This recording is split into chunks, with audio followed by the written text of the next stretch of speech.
네, 이제 옵션에 대해서 하나하나 설명 한번 해보겠습니다. 제가 이때까지 타면서 정말 좋은 옵션들 비교도 해보면서 중간중간 영상도 끼워가지고 퀄리티 있는 제네시스 영상 끝판왕을 만들어 보겠습니다.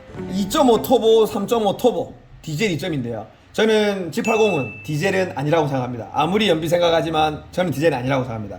대신 이제 2.5 터보하고 3.5 터보를 비교해야 되는데요. 만약에 그랜저나 뭐 3.0 6기통 이상 타고 오셨던 분들은 가솔린 2.5 타면은 되게 답답함을 느낄 수 있습니다. 고속에서는 사실 안정감이 있기 때문에 뭐 답답한 느낌 못 느끼겠지만 이 100km 이하 0km에서 100km 쏘을 때 중간에 터보 렉도 있고 미션 렉도 있어요. 2.5가 좀 심합니다. 3.5보다. 영상을 하나 보고 오시겠습니다. 왜 그런 이유인지.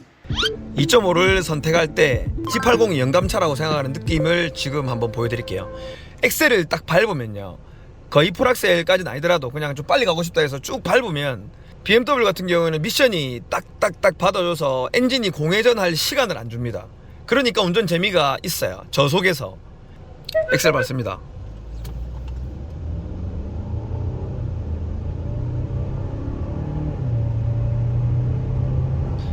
느껴지시는가요? 이렇게 두 번 변속, 세 번 변속을 하는 동안에 쓸데없는 공회전이 한 30km대에 한 번, 한 60km대에 한 번 이렇게 생겨요. 그러니까 미션이 빨리 안 받아준다는 거죠. 이런 운전이 약간 영감 같다고 하는 겁니다. 그리고 이 4기통의 소리, 엔진 질감, 이게 조금 부족하다고 생각합니다. 2.5는 6기통 타고 넘어오신 분들은 꼭 3.5로 가야 됩니다. 진짜 6기통에서 넘어오신 분들 2차 타보면은 이거 뭐지? 이런 분들이 되게 많았습니다. 하지만 그냥 이렇게 정속 주행할 때는 전혀 부족함이 없긴 합니다. 조금 아쉽다 이거죠. 정속 주행하고 우리나라 도로 환경에 맞았을 때는 칼치기, 쏘기 이런 게 전혀 안 할 때는 전혀 부족함이 없습니다. 요 저속에서 미션이 받아주는 이 감이 조금 약하다. 이게 2.5의 단점입니다. 제가 G80 엔진을 2.5 엔진을 왜 영감이 타는 차라고 하고 BMW가 운전이 재밌다 이렇게 하는 이유를 여기서 비교해서 딱 보여드릴게요. 이거는 520D 2000cc입니다. 2018년식 차인데요. 한번 엑셀을 밟아볼게요.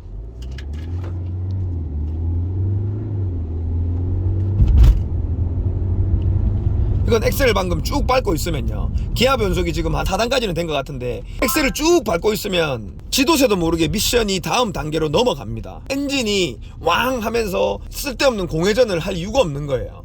그래서 이게 운전 재미의 차이가 나는 겁니다. G80은요 2.5 타면은 엑셀을 쭉 밟고 있으면요 미션이 이 다음 단계로 변속을 잘 안 해.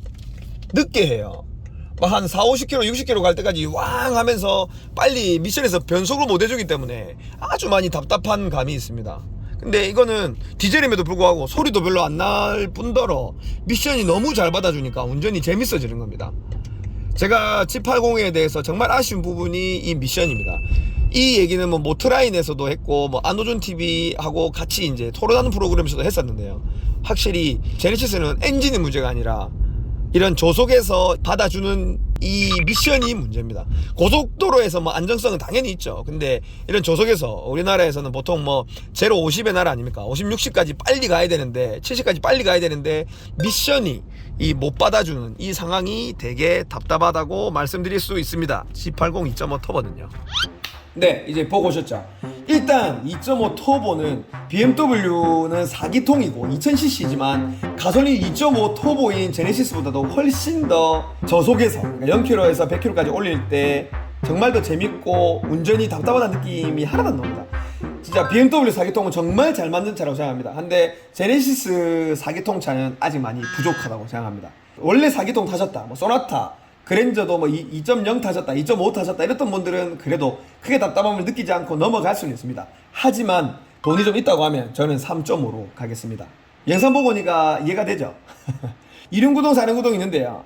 사륜구동이 도로 여건 및 주행 상황에 따라 전후 구동력을 가변적으로 제어하는 전후 구동력 배분 시스템으로 최적의 반응성을 발휘합니다. 이게 뭐 눈비 올 때도 그렇고 위험한 상황이 있을 때 전체 이 힘을 사륜으로 알아서 다 배분해주면서 위험 상황에도 눈길에서도 보조를 해주니까 좋은 거라고 생각을 합니다. 저는 사륜을 쓰고 있지만 사실 저는 눈길도 한 번도 없었고 부산이니까 눈이 올 일이 없어요. 그래서 사실 사륜구동이 필요 없어요. 하지만 이거는 비싼 옵션이니까, 그러니까 저는 이거는 뭐 제가 하고 싶으면 들어갑니다. 돈 생각 안 하고. 그럴 때는 사륜을 넣고 싶긴 합니다. 왜냐면 위험한 상황이 올 수가 있으니까.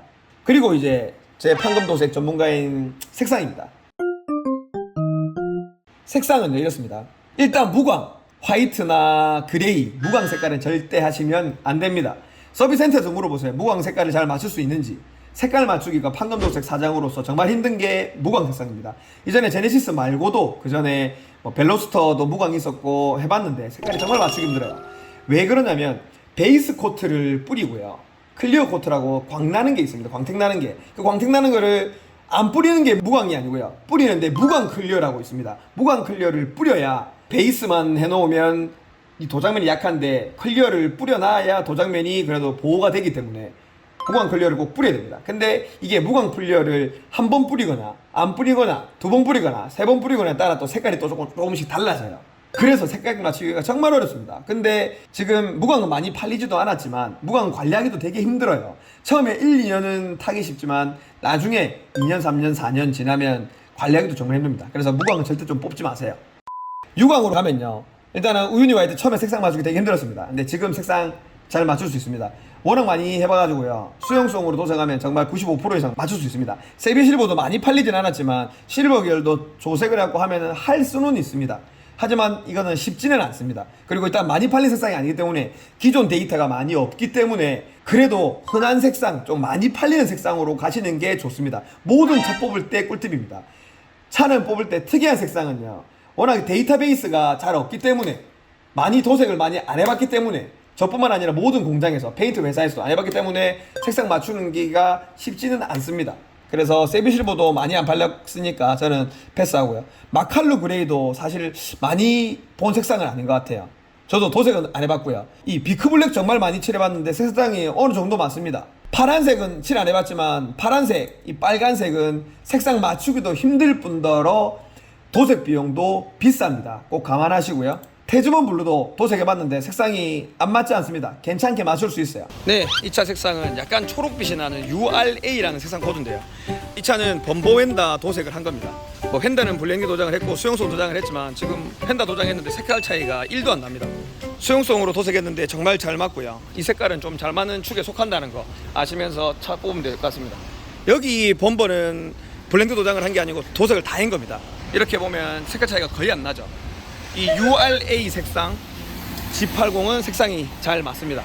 판금도색 전문가로서 설명드리는 색상 코드였습니다. 색상 계속 넘어갑시다. 네, 이 차는 로얄 블루 색상입니다. 제네시스 G80인데요, 범퍼 휀다 도색했고요. 이거는 블렌딩 도장도 안 했습니다. 그냥 수용성 도장했는데요, 색상이 잘 맞습니다. 이것도 95% 이상 잘 맞는 것 같아요. 다른 공장 어디 가도 다 맞는 건 아닙니다. 신호정비가 잘하는 거죠. 제 자랑 한번 해봤고, 색상이 로얄 블루도 색상이 잘 맞습니다. 지금은 가까이서 봐도 멀리서 봐도 아주 잘 맞습니다. 로얄 블루 색상은 잘 맞는 걸로. 펜다만 도색했고 범퍼 새거 도색했는데요, 색상이 아주 잘 맞아서 이색이 하나도 없습니다. 로얄 블루 색상이었습니다. 제네시스 G80. 그래서 저는 추천하자고 하면 우유니 화이트, 테즈먼 블루, 비크 블랙, 요 색상이 도색하기는 쉽습니다. 플랜 B로 갔을 때 세비 실버랑 그레이, 빨간색이나 파란색은 저는 도색 비용도 비싸고 도색 색깔 맞추기도 힘드니까 비추하고, 무광은 무조건 비추, 이렇게 넘어가겠습니다. 저는 일단 우유니 화이트 좋아하니까 우유니 화이트로. 스포츠 패키지는 앞뒤 범퍼 바뀌고 휠이 바뀌고 이 스티어링 휠도 바뀝니다. 홍 대표의 토크타임. 오늘은 주식이나 비트코인 하지 말고 부동산을 더 많이 해야 되는 이유에 대해서 설명해 보겠습니다. 제 실사례인데요, 저는 20대 초반에 한 300만원 정도로 주식을 시작했고요. 운 좋게 그때 뭐 STX 조선, 삼성중공업, 중공업주가 많이 오를 때였습니다. 한 15년 전쯤에 그때 많이 사서 많이 벌었었어요. 2배, 3배 됐습니다. 그러다 보니 내가 잘하는 줄 알고 계속 투자금도 늘렸습니다. 내 돈 번 거도 늘려가지고 마지막에 한 3천만 원 정도로 하다가 욕심 부려서 신주인수권을 건드렸다가 완전 쫄딱 망했습니다. 거의 3천만 원 주였다가 100만 원 정도 가지고 나왔어요. 그래서 주식을 안 하다가 최근에 다시 하고는 있습니다. 그리고 비트코인도 제가 일전에 마이너스 700만 원 손절하고 나왔다고 얘기를 했고 다시 투자했는데 다시 지금 또 마이너스 500만 원을 보고 있습니다. 이 숫자 노름하는 건 쉽지 않아요. 주식이나 비트코인을 왜 사람들이 끝까지 버는 사람이 없냐면, 주식이나 비트코인은 내가 벌면 투자금이 계속 커집니다. 버니까 내가 이거 된다 그러면 내 돈을 더 모은 거를 적금 깨가지고 더 넣는다고 계속 투자금만 커지다가 한번 시장이 폭락이 오면은 쭉 오르들어서 다시 제자리로 돌아온다고요. 주식이나 비트코인을 제가 하지 말라는 이유가 익절이 힘들다는 겁니다. 벌었을 때 빼는 게 더 힘들어요. 그러나 부동산은요, 주기가 2년 정도 주기로 보통 도는데, 아파트 갭 투자는 2년, 뭐 분양권도 그렇고 재개발 재건축도 보통만 2년쯤 되면 파는 시기가 한 번씩 돌아옵니다. 그러면 익절을 할 수밖에 없는 구조입니다. 무조건 팔아야 돼. 팔고 다시 다른 걸 살 수 있죠. 갈아타기를 하기가 쉽고, 대한민국의 부동산은 한 번도 제대로 하락을 한 적은 없고 장기적인 우상향하는 부동산입니다. 우리나라 부동산은, 우리나라 특성상 사람들이 부동산에 부의 비중을 많이 두기 때문에요. 우리나라 부동산은 특수한 케이스고 부동산을 떨어질 적이 별로 없습니다. 그래서 익절도 가능한 부동산에 투자를 하라는 겁니다. 주식이나 비트코인을 하시는 분들은요, 2천만 원, 3천만 원 내 투자금이 있었으면 수익 난 거는 빼서 다른 상품에 투자를 해야 됩니다. 이 투자금이 계속 불려나가면 안 된다고요. 그렇게 해서 성공한 사람들은 진짜 극히 드뭅니다. 유튜브에 나오시는 뭐 동깡님이나 여러 유명한 사람만 그렇고 주위에 주식으로 큰 돈 번 사람이 있습니까? 제 주위에는 하나도 없어요. 하나도. 다 망했습니다. 주식 비트코인은 꼭 일정 부분만큼만 내 투자금을 지키고 2등이 난 거는 꼭 빼서 부동산으로 투자를 꼭 하시길 바랍니다. 그래서 부의 비중을 주식이나 비트코인이 너무 많이 두지 말고 부동산에 투자하시고요. 3천만 원 이상이 넘어가면 보통 아파트 투자를 하실 수가 있습니다. 그래서 아파트 투자를 공부를 많이 해보시고요. 주식이나 비트코인은 익절이 어렵기 때문에 제가 추천을 안 하는 거고요. 부동산은 익절을 할 수밖에 없는 구조이기 때문에 계속 돈이 부가 늘어나는 겁니다. 주위에 주식에서 비트코인에서 돈 번 사람들이 크게 없어요. 지금 많이 떨어져서 지금까지 번 사람들이 익절을 한 사람입니다. 익절이 어려운 주식 비트코인을 하지 마시고요. 익절이 쉬운 부동산에 투자를 많이 해야 되는 이유입니다. 감사합니다. 끝.